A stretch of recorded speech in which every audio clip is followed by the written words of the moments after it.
Welcome, my friends, to the Trevor Chapman Show. This is Trevor, and this is our place, yours and mine, where we talk and learn from the best minds on this beautiful earth about entrepreneurship, achievement. We are purveyors of the good life, curating environments that promote and even demand Kairos moments of success, happiness, euphoric achievement. I mean, we work relentlessly to attain levels of the highest performance in business and life.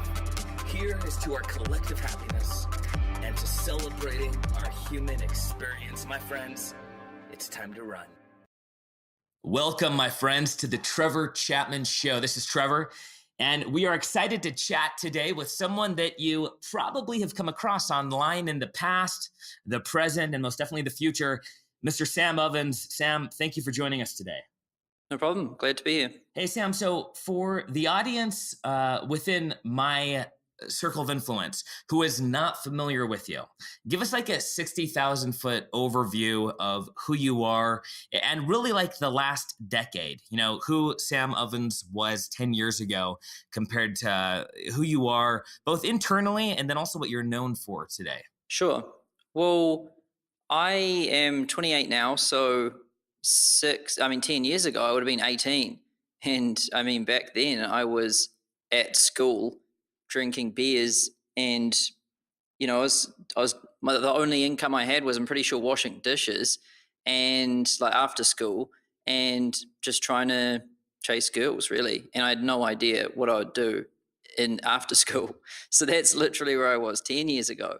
Now I got into business when I was about 21. So like 7 years ago.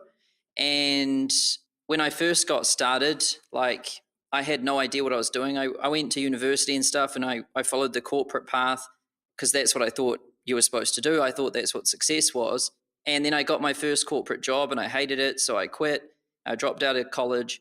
And then I started my own business from my parents' garage in New Zealand, and that failed. In my first year, I failed. And then after that, I started to figure out, you know, from my failures that you have to solve a problem. And so I really started looking at what the market problems were, and I found that people really needed help getting customers. And so I decided to become a consultant helping people get customers. And it's evolved now to the point where I own a company called consulting.com, and we help people start their own consulting businesses in any niche. And yeah, now we provide an online training program instead of actual, you know, in the flesh, one-on-one consulting. So what was that company that you started when you were 21 in your parents' garage? The first one I started was called Promote Yourself, and it was like an online job board because back then, like I didn't know how to come up with an idea. You know, it's one thing that I think a lot of entrepreneurs struggle with in the early stages is, oh, I don't have an idea. I need a unique idea. And so I just came up with, I'll do a reverse job board. So instead of companies posting jobs and employees applying, I mean, employees would create a profile and everything. And then companies could come and look for them, kind of like LinkedIn before LinkedIn was that big.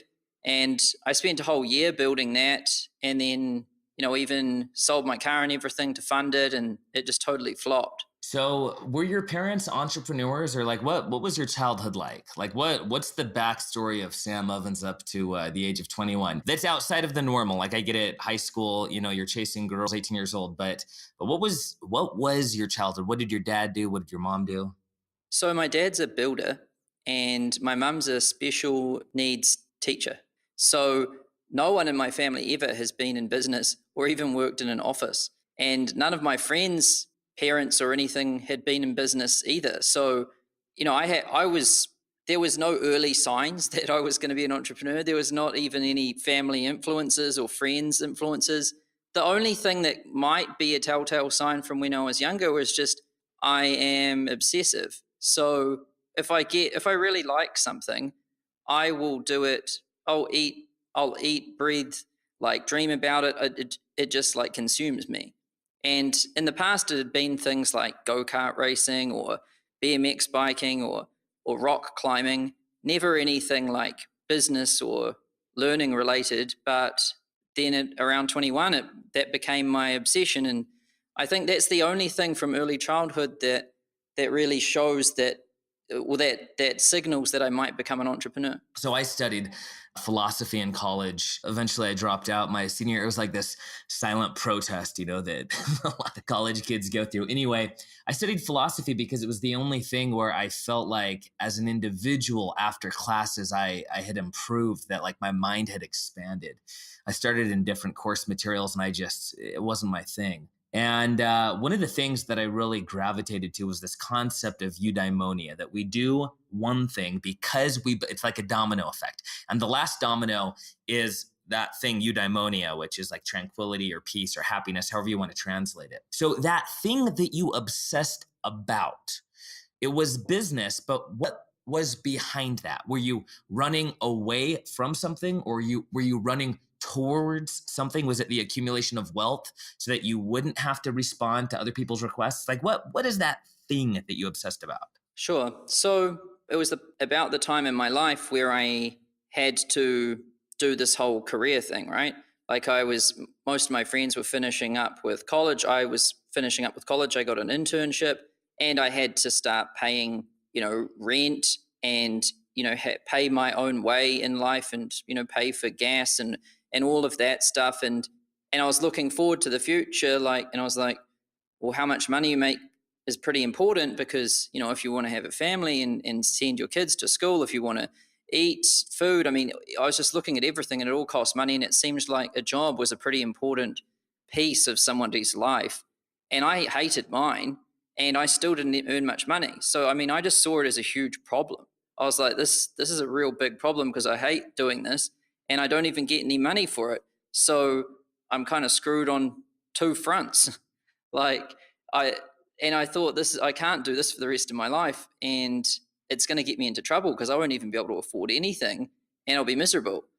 And so all of a sudden at that age, it became, it came into perspective that I needed to actually be good at something and have a career, because it was, up until that point, I didn't really need to.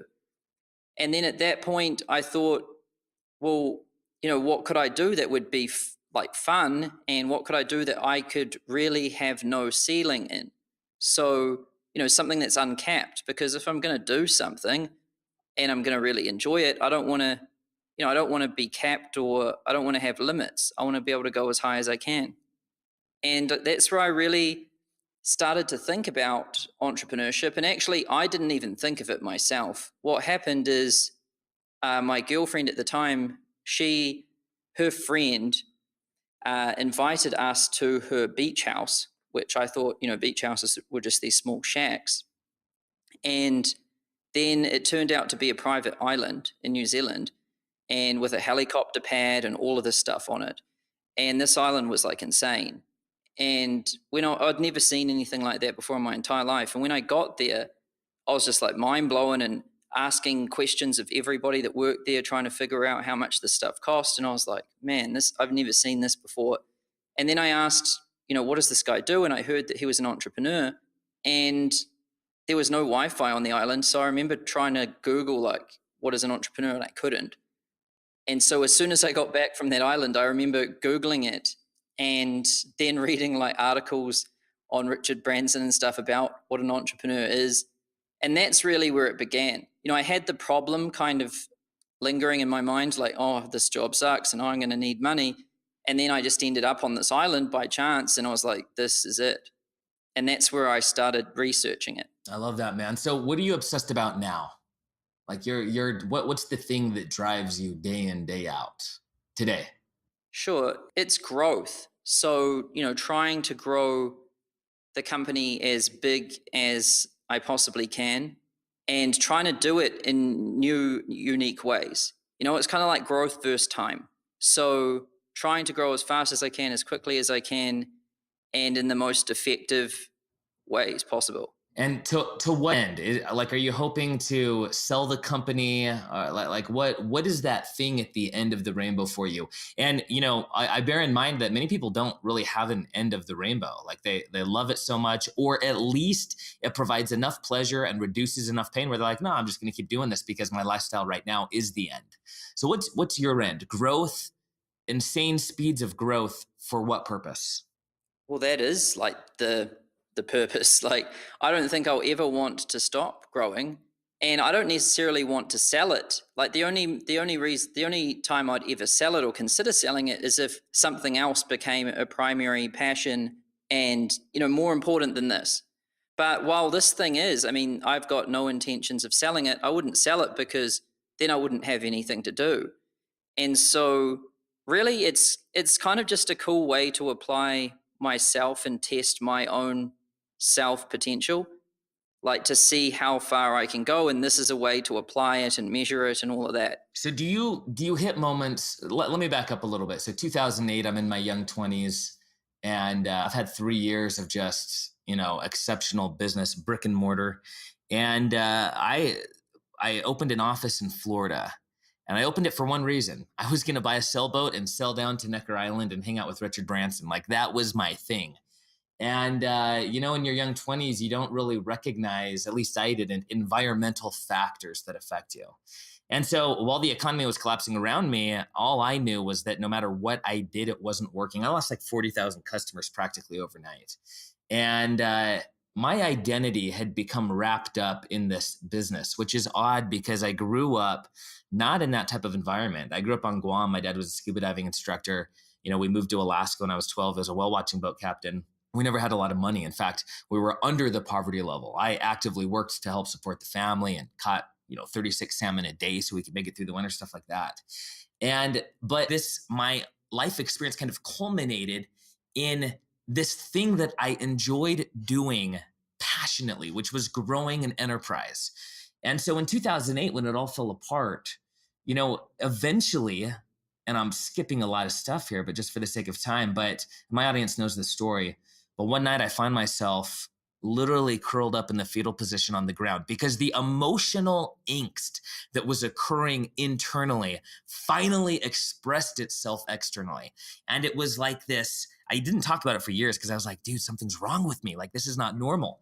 And it crippled me. And I remember crawling back and I tapped my wife on the shoulder, like, Case, you gotta do something. I'm freaking out here.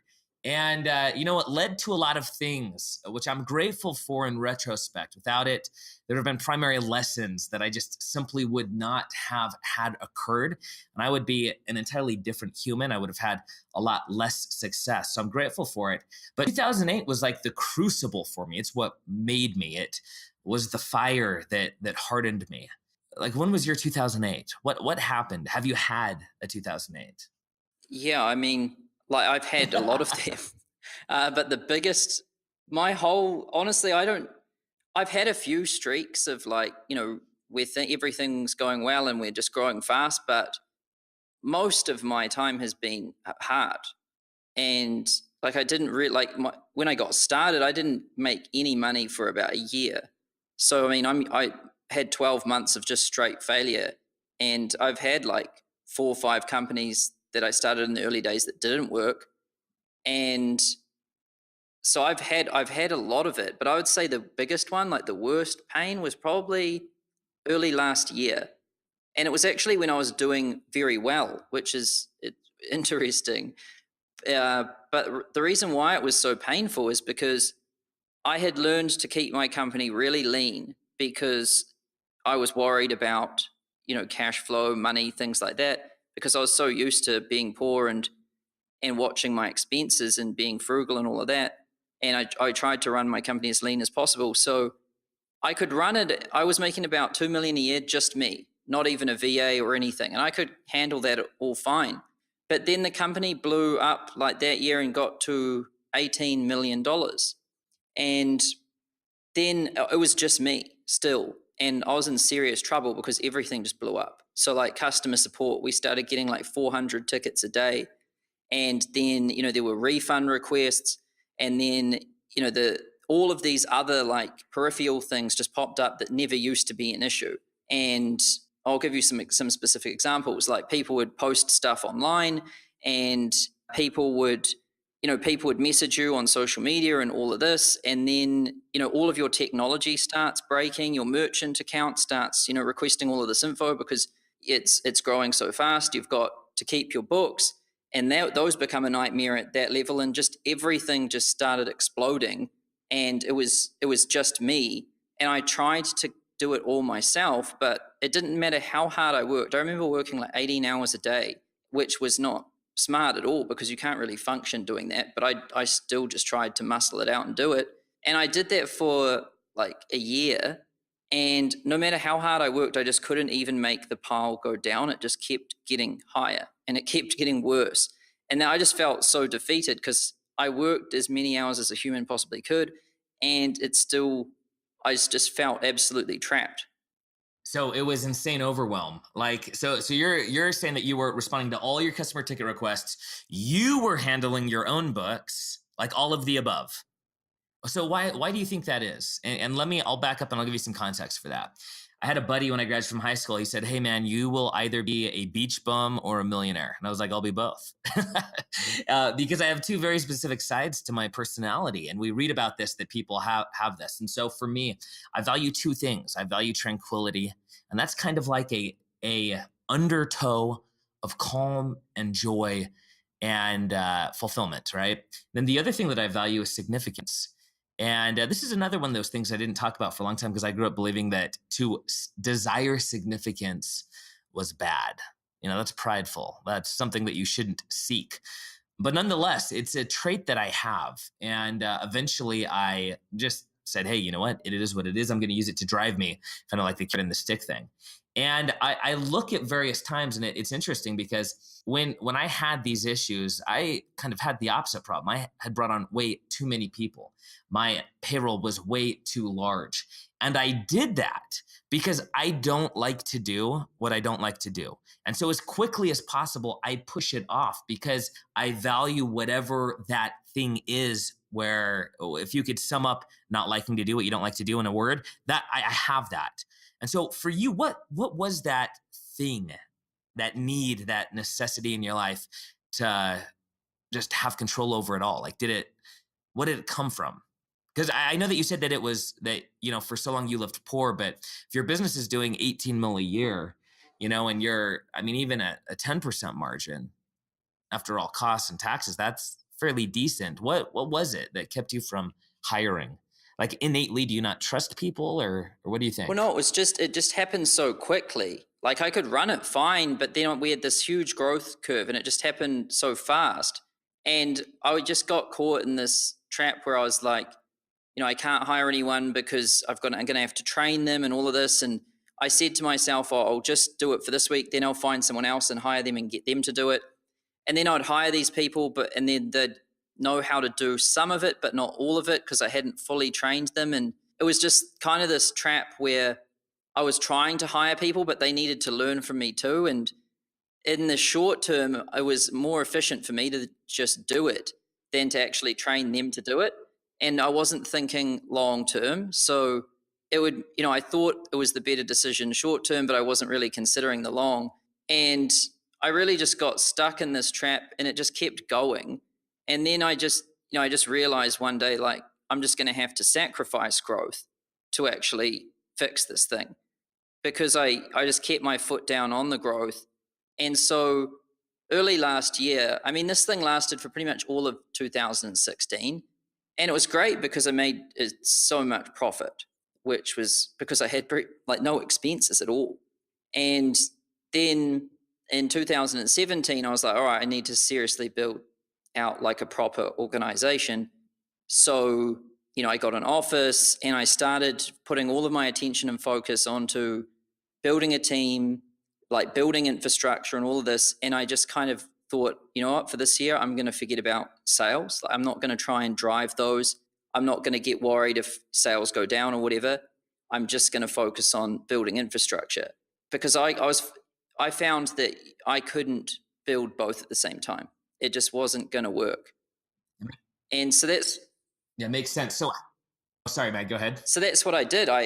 Last year, and this year we've built quite a big team, and we've got 50 employees now. And are the bulk of those customer service? No, I think we've only got about five or six support people. So do you have a large sales organization? I had at my height over 300 employees, and the vast majority were salespeople. And so, there was a strong argument that we were a large sales organization. Is that where the focus of your employee attention is? No, we don't have one salesperson.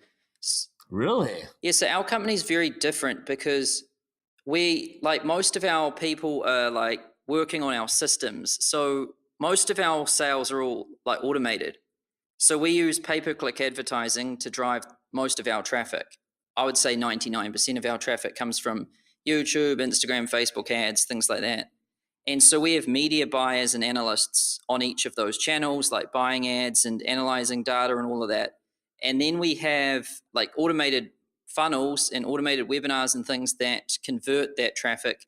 And so then we have people that are, working on that, like a data scientist and analysts, some developers, and then we've got people that handle the live chat moderation in the webinar. And we have a 24/7 coverage team to handle moderation in that. And that's a team of about 8. And then we've got developers, and that's probably a team of 6 people just in development. And so our company is it's more like analysts and data people and developers. And that's kind of our sales force instead of, phone people and things like that. Because we sell through automation and pay-per-click. Does that make sense? Yeah, absolutely makes sense. That's awesome. So how did you cope with the overwhelm? Physically, what did you do? Would you meditate? Would you walk outside without your shoes on? Did you drink? No, I didn't really cope. The good thing is I was working so hard and I had no choice that I didn't even really stop to think about it. So I just work till exhaustion, then sleep, then work till exhaustion. And I didn't really have much time to contemplate. And I never really got caught in a trap where I was thinking about how bad my situation was because I didn't have any time. It was like one of those fight or flight times. You know what I mean? Mm-hmm. And it lasted for so long that when I finally had 3 support people and they could handle tickets, it's like my body just collapsed. It's like it knew right subconsciously, right at that moment that it could just give out.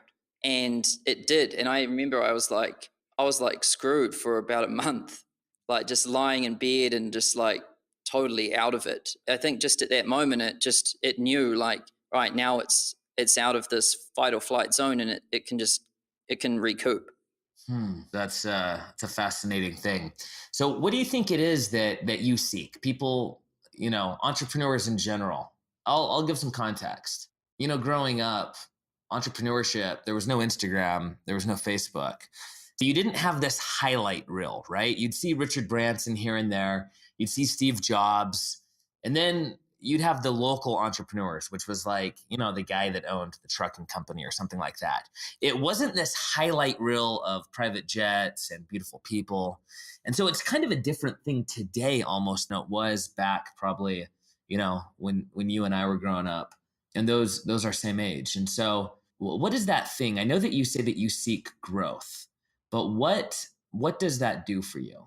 Does it validate you, your existence? Does it offer some sort of fulfillment? What is it that really that it fulfills, the internal thing, man? Sure.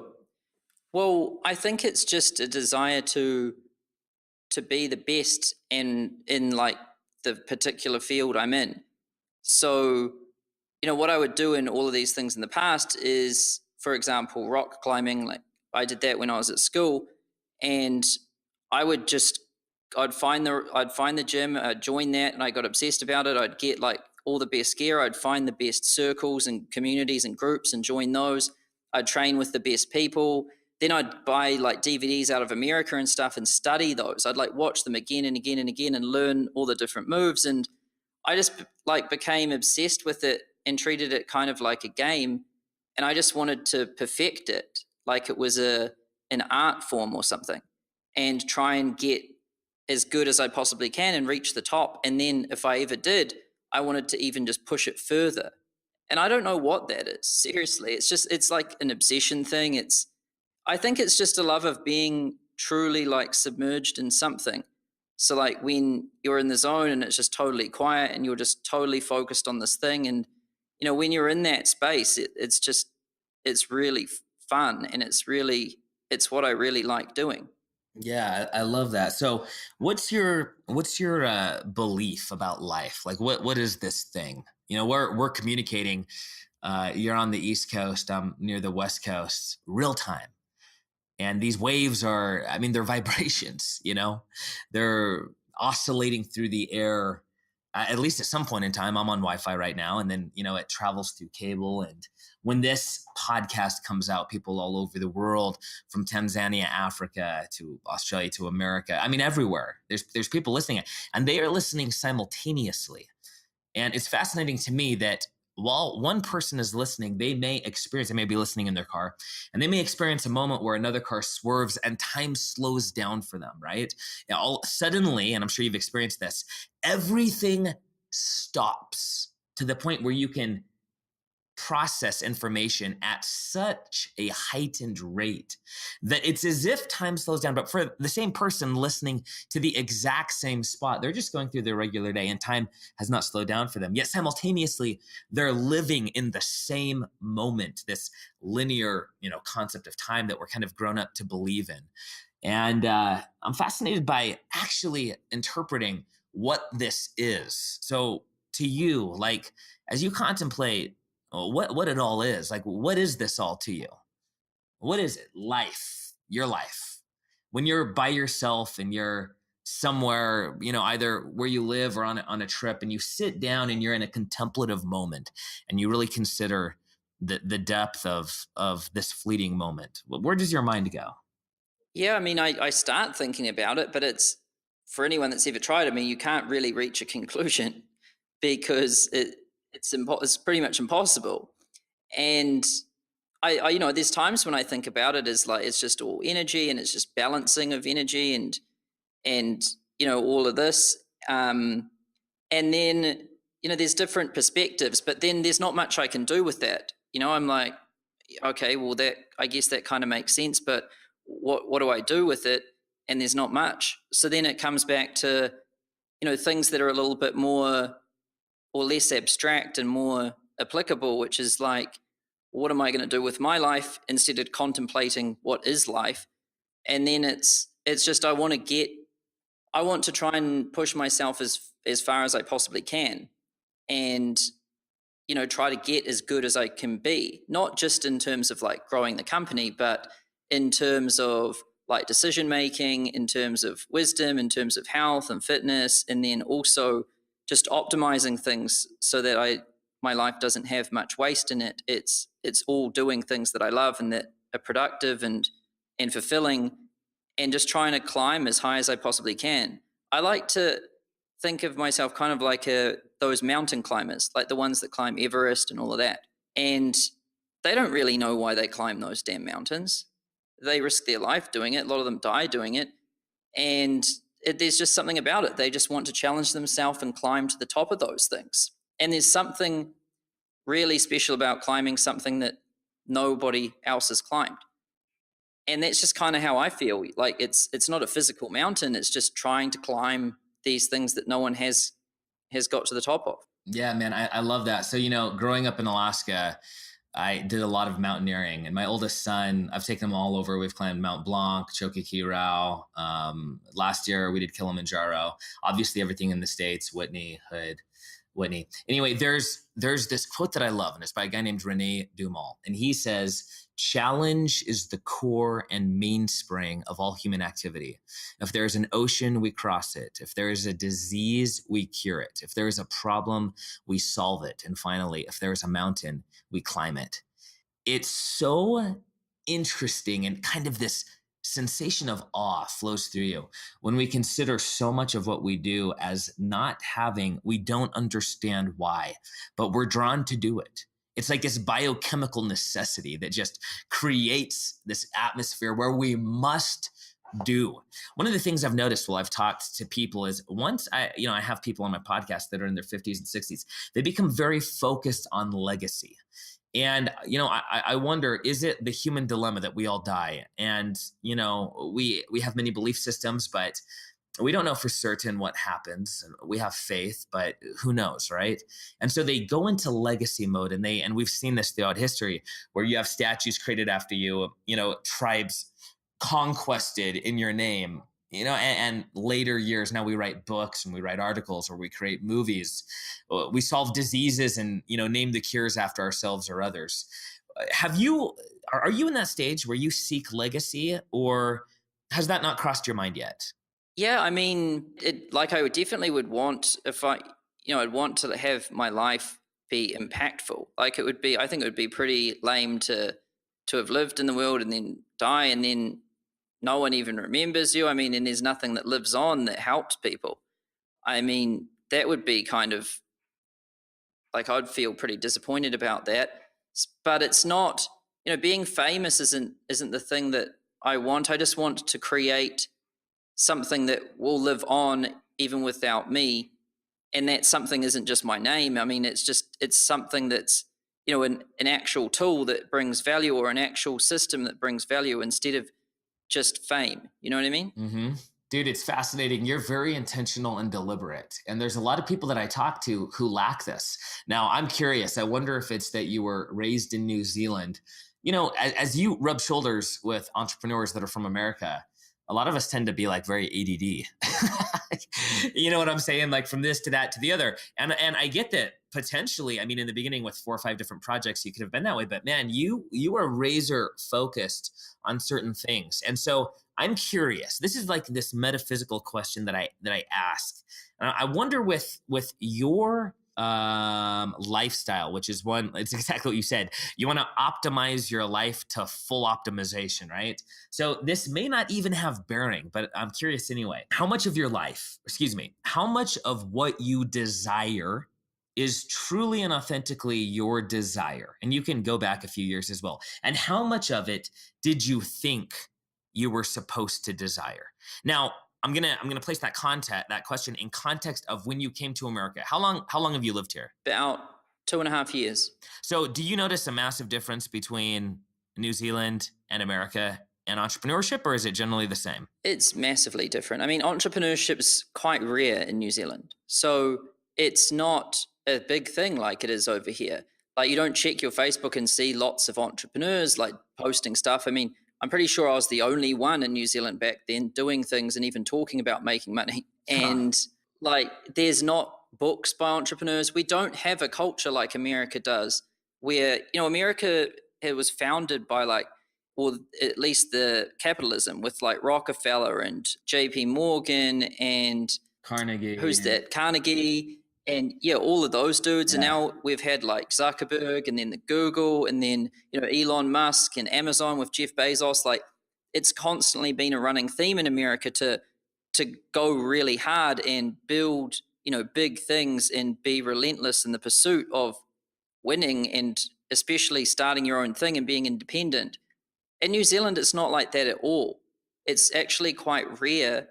And a lot of people don't take that risk because it's quite a small community. So there's a lot of gossip. It's kind of like an echo chamber over there. So failure is more, I think people are a lot more afraid of failure and tall poppy syndrome and all of that. And people don't really step out and try and be different as much as they do in America. And so you think that's a cultural thing? It's environmental? I think a lot of it has to do with the fact that it's only 4 million people and it's a small island.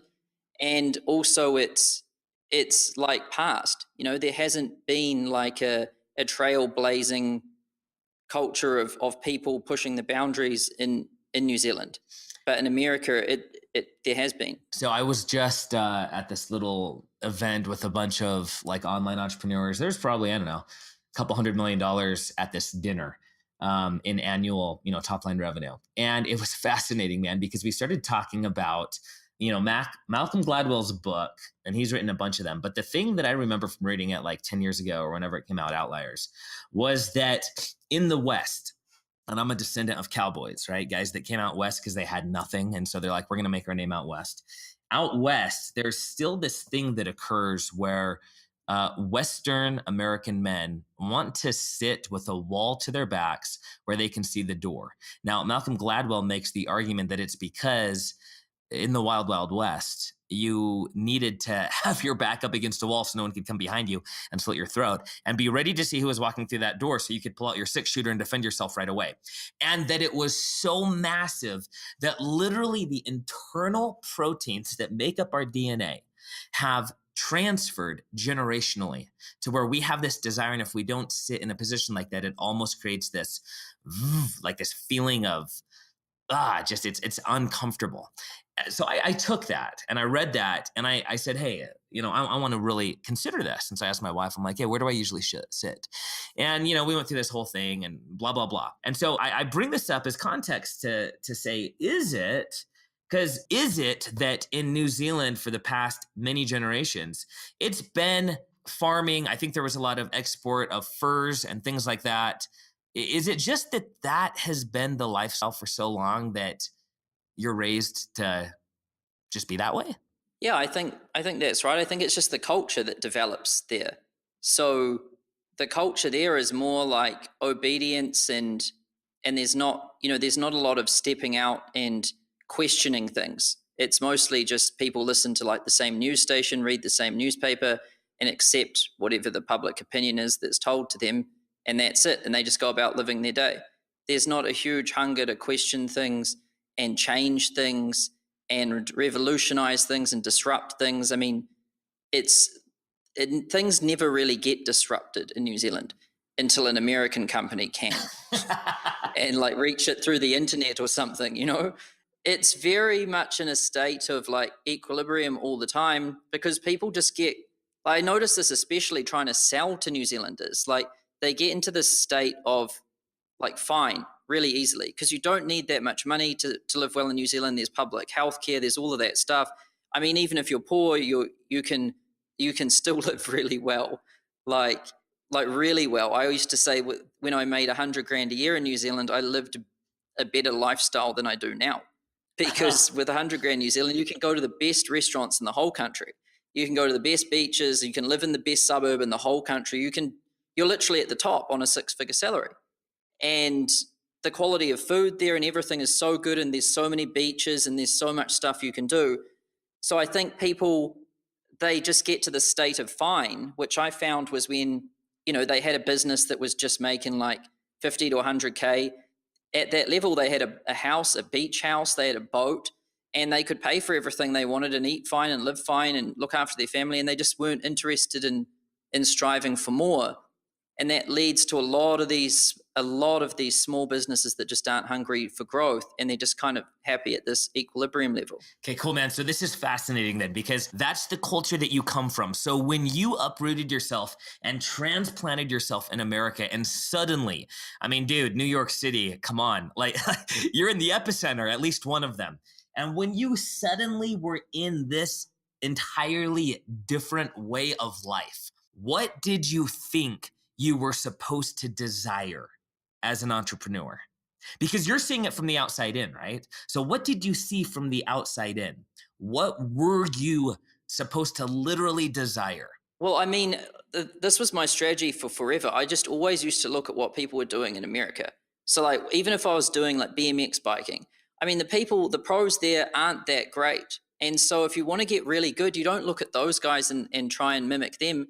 You like look at the people over here and you mimic them, and then your style is so different and the moves you're doing are so different that people look at you like you're weird. And very quickly you've just like totally changed the game of like whatever the scene is in New Zealand. And I did that with like rock climbing. I did it with BMX biking. And then, when I got into business, the first thing I started doing was looking at people over here and reading their books, listening to, doing their trainings. I used to fly over here for seminars all the time, even when I was just getting started in New Zealand. And when I applied that, like I had the mindset kind of an American, and I kind of behaved like one, but in New Zealand. And when I did that, it's explosive. It's really powerful. And then I thought, well, I may as well just move there because I want to get as close to this thing as I possibly can. And that's why I chose New York, because I was like, that's like the superpower country, and that's like the city and the capital of it. So I was like, if I want to go as close to the source thing as I can, then I'll just go there. And then if like when I used to come here every now and then for seminars and stuff and learn from it, I had a bit of the drive and I had a bit of that energy. But when I actually moved here, every one of my standards changed. Like because I'm so small, right? Even now I'm making a lot of money. Like I'd be on the rich list in New Zealand. I'd be probably near the top. I'd be in the top 60 people in the whole country. And so if I was there, I used to feel like complacent when I was making $1 million a year because I could do whatever I wanted. I was like at the top. And then when I moved here, I was making like $1 million a year, and I felt so poor. Even now, I feel like really poor. And I feel poorer here on our company's making more than 20 million a year now. I feel poorer here on this amount of money than I did on 100 grand a year in New Zealand. And I like that because that's what makes you don't feel like you're an anybody. So you just keep working really hard, and I just like looking at people who are so much bigger than me. Like Jeff Bezos right now is my idol because he's literally the most successful person on the earth ever. So I mean, when you set your standards so high and you make yourself so small in comparison, I find that really energizing because that's when you just make the biggest jumps and leaps and improvement. And every standard of mine changed when I started looking at when I changed my environment. Like I used to think I worked hard and hustled, and I didn't. Like when I saw what happens in New York, I used to work probably 9 a.m. in the morning till probably 4 p.m. at night, and I used to drink beers and all of that. And when I came here, I stopped drinking alcohol completely. I started working like 12 to 15 hours a day. I started working like 7 days a week, and I started getting really productive. Like in New Zealand, there's a culture where everyone goes and picks their thing up. Like no one would get things delivered to them, right? People go do their own grocery shopping. They'll go buy things. They don't use Amazon. And even if they buy something online, they'll prefer to pick it up instead of pay for shipping. And people don't value time very much or like manual labor very much because it's so easy, it's so frictionless, and people still do face-to-face meetings over there. Like it's very hard to do anything that's not face-to-face in New Zealand. But over here, because there's so much friction to all of that, like if you just try and go out and buy something, there's so much traffic, there's so many people, and everyone here in the city is so intensely focused on like time optimization that even though I live close to everyone here, I still have never met my lawyers or my accountants, even though they're probably only a few blocks away. And in the city where there's the most restaurants, I now have a chef. So it's kind of like a paradox, right? Like in the city where there was the least restaurants, I would go out the most. In the city where there's the most, I actually don't go out at all. I have a chef. And I never actually go out or meet people in person, or I buy everything on Amazon. And that's because of the like competitive pressures over here to win. Like you have to totally change who you are and your behaviors and your habits to win because the game is so much more intense.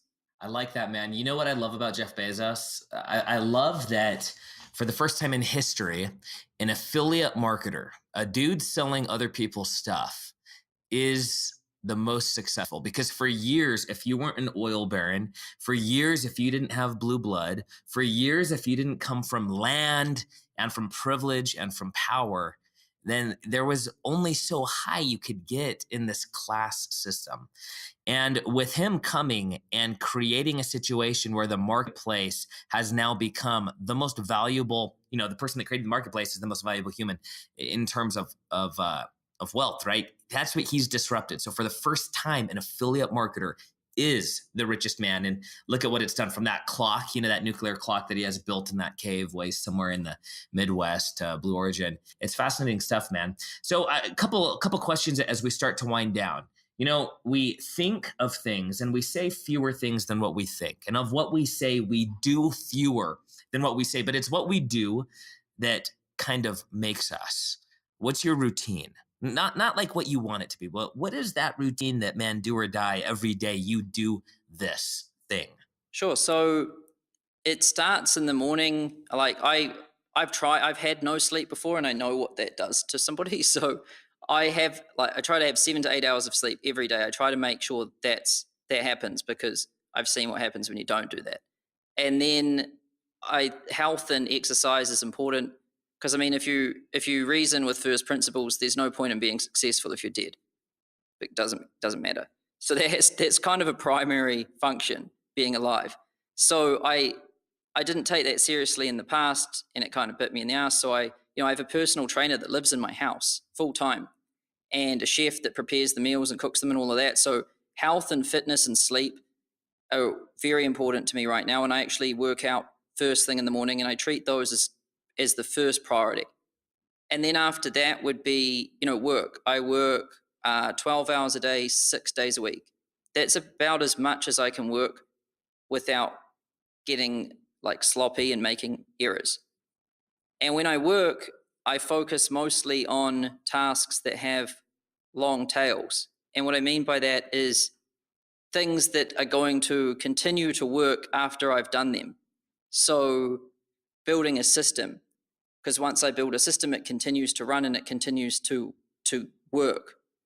So I try to work on things that have long tails instead of just one-off things that are only going to live for a little bit. And by doing that, I find I'm way more productive. And to talk about specific things, I mean, that would be like hiring a person. That's something with a long tail. Creating a really good product, something that you're going to be able to sell for a long time. Creating a good culture at the company, and creating systems, optimizing systems, things like that. Very important. Or optimizing the company structure for taxes. That's going to continue to be important in the future. And so I try to work on those things. And then I manage my team probably only like 1 day a week. Like most of my time is actually spent doing. I still do a lot of stuff. Like I drive forward a lot of projects. And then I only really do a little bit of leading. And then after work, I stop work at about 9 p.m. and hang out with my wife for like 2 hours and then go to sleep. And then all day Sunday, I hang out with her. And that's pretty much what happens. So you said that you spend a day a week managing. I'm a horrendous manager. I suck so bad at managing. For years, I tried to change that. And it's the same thing that I eventually realized, focus on your strengths, like everyone says. And so I completely pull myself away from management. So when you say that you manage your people, what do you mean by that? Are you having one-on-ones with them? Are you reviewing their time cards? What does that mean, you manage your people?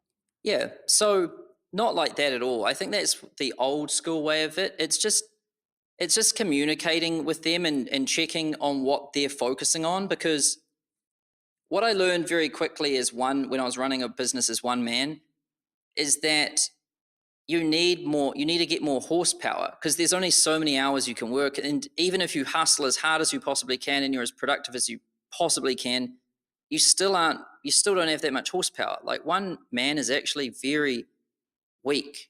It kind of sucks when you find that out. And then you're like, the only way I'm going to get more energy is to get more muscle, more people. But then if you've got the people and they don't know what they're trying to do, and they're not optimizing for this one single focus point, then most of their energy is going nowhere anyway. So just making sure that the team's all striving towards the same goal, and that, what I've found with management is that what gets measured gets done. And the more simple you make it, the easier it is. Like if you can tell someone, look, this one number here, just make it higher, or this one number here, make it lower, then it'll get done. The human being can optimize their actions, because it's real simple. The way the world works is you've just got action, reaction.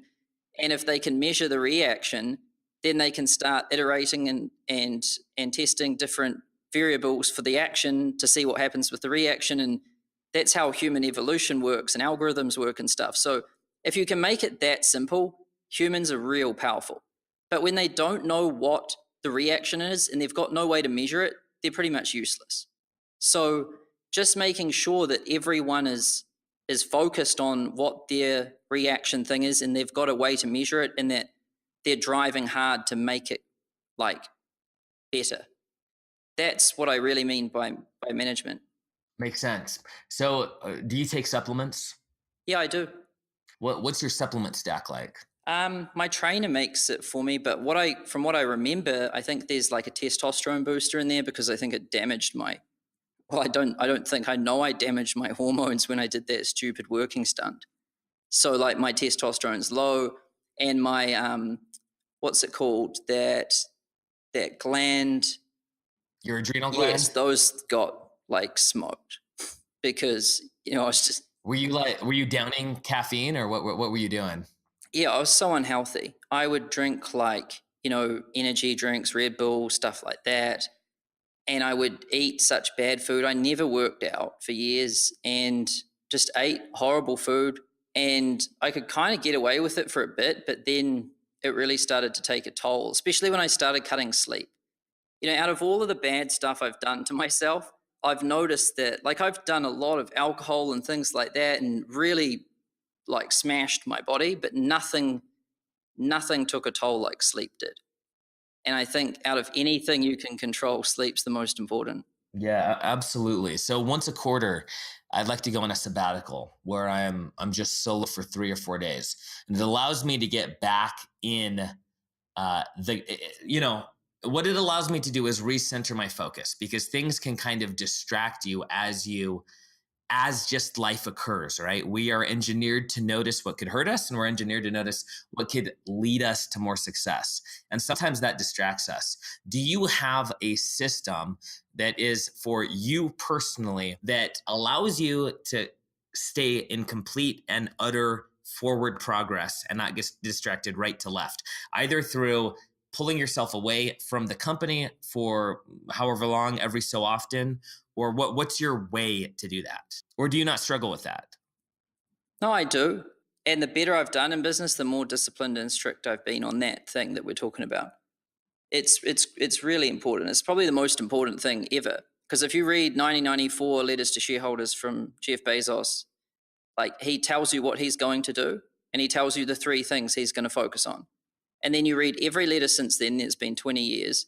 He's just done that. He never wavered. He never deviated. That dude stayed on the tracks and never wavered for 20 years. That's how he got to where he is. And that's a common trait among everyone. Like Michael Phelps' to-do list each day was wake up, get in, pull. That was it. And so really, I try to just clearly define what winning is in my field. First of all, you need to know your field. Second of all, you need to know how you define winning there. And it's got to be clear. And you have to have a way to measure it. And then it's just staying on that, like staying true to that path and just being very disciplined to not waver or get distracted. And that means you've got to honestly say no to pretty much everything. And you have to neglect a lot of things that other people don't think you should neglect. Like you have a lot of people telling you should be doing a lot of things. You say no to almost everyone, and sometimes the things you do aren't even socially acceptable. But it's what you have to do to drive on the thing you know you need to be on. I love that, man. So two remaining questions, and I'll ask them to you at the same time. The first one is, if you have someone that's just dear to you, dear to your heart, not your wife, a buddy, and they're going through a major life moment, whatever it is, sold a business, getting married, and you have 2 books to give them. I have 2 books I give to my dear friends because they're 2 books that impacted my life during times when I needed impact. And so while they may not be as astronomically, cosmically important to others as they are to me, they still are those gifts that I give. So the first question is, what are those 2 books, whether it's audio or written or whatever the case, doesn't matter. What are those 2 things that they're almost like a piece of you? When you give them, you're giving a portion of your heart because historically they meant so much to you. Number 1. And number 2, what are you most proud of personally, not publicly? I mean, there's a difference between being proud publicly, but internally, what are you most proud of? Sure. So the book would probably be, which one have I given it? The one that I've actually gifted the most to people has been Principles by Ray Dalio. And the second most gifted one is, Made in America by Sam Walton. I really love those books, and like those are two books that I've read multiple times, underlined the hell out of them, but purchased them for free and sent them to them, and even openly promoted those books without any affiliation to them, because I think that they're really accurate. And I like them because they're written by people that actually did it. So when their books talk about things, they're not talking about abstractions or theories or hypotheticals. They're just saying what happened and what like they've learned from it. So they're very accurate, and there's just something about reading a book like that where it's real. Like it's talking about reality. It's not talking about academia or something. So those are the two books. As you talk about that and you talk about Principles by Ray Dalio, with your intentional and deliberate lifestyle, I really see that correlation. I love how Ray talks about, instead of trading commodities how everybody else did, he would measure rainfall and then apply regression models to soybean production and eventually pinpoint the exact date to buy cattle or whatever it was. And that's what was the responsible factor for his insane success. And so I see that, man. I see it. I don't know you, but as you talk, I get this sense that you're very deliberate. And so was he, in what I know. Yeah, well, I love what I like. It was almost like reading a book that was like exactly about me at some points, because he talks about cause and effect. And that's the thing that I'm obsessed with.